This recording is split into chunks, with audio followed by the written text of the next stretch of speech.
Waalaikumsalam warahmatullahi wabarakatuh. Selamat pagi kepada kawan-kawan semua. Terima kasih yang sudah berhadir. Di sini kita akan melihat presentasi dari kelompok 4 yang berjudul Hukum Kontrak dan Perkembangannya.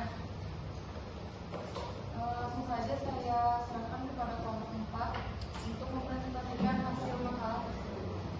Baik, terima kasih moderator. Perkenalkan, nama saya Vida Safarina. Saya Mama Diana. Saya Muhammad. Ini kami akan menjelaskan materi tentang kontrak dan hubungan hukum perjanjian.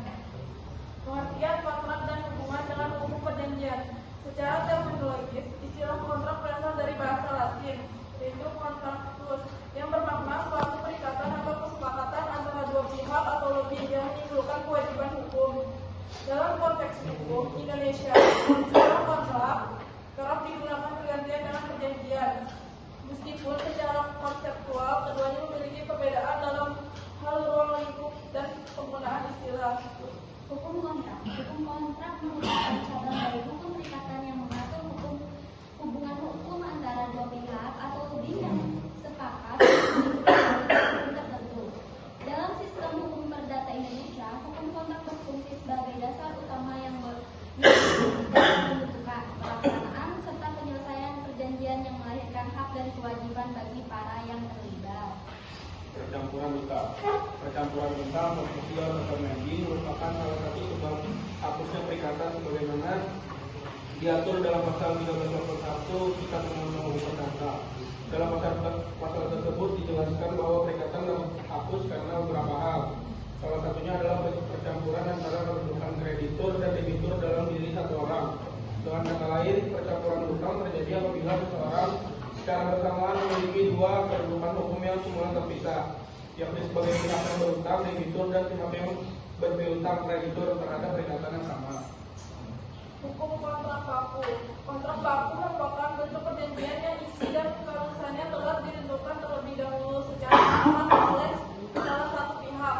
Biasanya pelaku usaha untuk digunakan secara massal dalam berbagai transaksi tanpa memberikan kesempatan bagi pihak lainnya, terutama konsumen, untuk melakukan negosiasi terhadap isi perjanjian tersebut.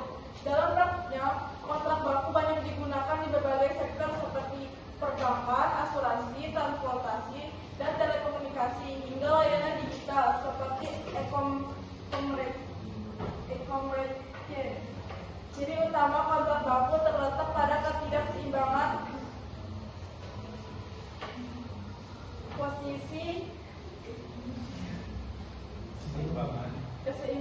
posisi tawar di antara pihak, di mana pelaku usaha memiliki kedudukan dominan dalam menentukan isi kontrak, sementara pihak lain hanya dapat menerima atau menolak perjanjian tersebut secara keseluruhan tanpa dapat mengubah substansi klausul. Baik, terima kasih. Itu saja materi yang dapat kami sampaikan yang diberikan kepada moderator. Baik, terima kasih kepada materi kelompok 4. Langsung saja saya buka untuk sesi tanya jawab kepada penanggap utama. Dipersilakan untuk kelompok 6. Jika penanggap utama belum bersedia untuk bertanya atau menanggapi makalah, saya buka dulu untuk sesi tanya jawab kepada penanggap umum. Dipersilakan. Silakan Mbak Riani.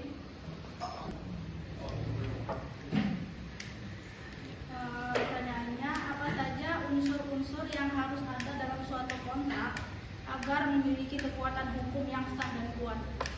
Itu saja, terima kasih. Yang ingin bertanya, silakan Rizaldi.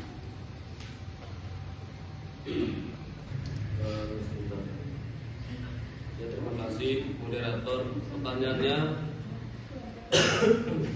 apa perbedaan antara kontrak dan perjanjian menurut pandangan hukum perdata Indonesia? Ya, terima kasih. Ya, disilakan Aditya Nanda. Izin moderator, izin bertanya.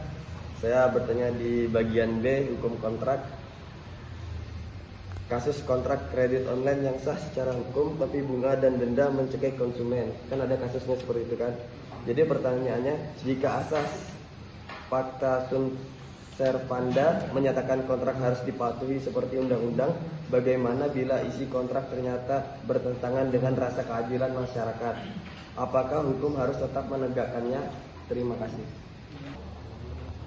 Menjawab pertanyaan dari Hari, pertanyaannya apa saja unsur-unsur yang harus ada dalam suatu kontrak agar memiliki kekuatan hukum yang sah dan kuat?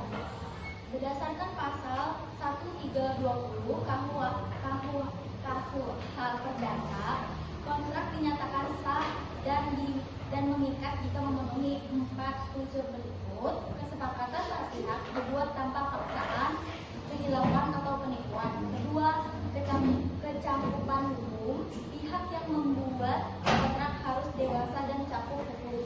Ketiga, objek tertentu, hal yang dijanjikan jelas dan tidak dapat ditentukan. Keempat, sebab yang halal, tujuan kontrak tidak bertentangan dengan hukum dan atau keasusiliaan. Jika keempat unsur terpenuhi, kontrak memiliki kekuatan hukum yang sah dan mengikat, sebagaimana diatur dalam pasal 1338 KUH Perdata. Apakah jelas, Nak Kelly? Ya, sama-sama.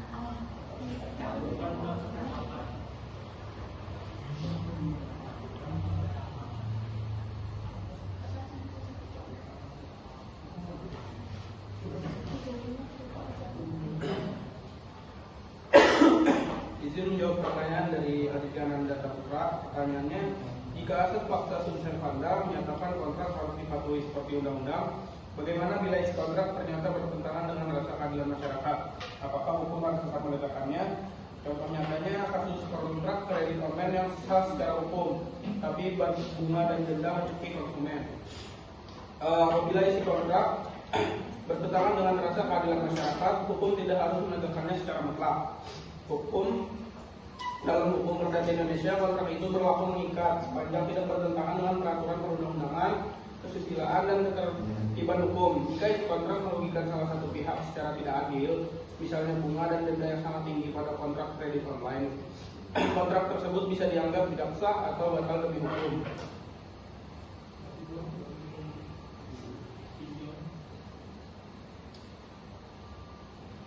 Jadi asas fakta sunt servanda memang menegaskan pentingnya mematuhi kontrak, tetapi hukum juga memberikan ruang untuk menjaga keadilan masyarakat dan perlindungan terhadap pihak yang dirugikan, misalnya dalam kasus kontrak kredit online dengan bunga yang mencekik tersebut. Apakah jelas tadi? Ya, jelas. Apa salah?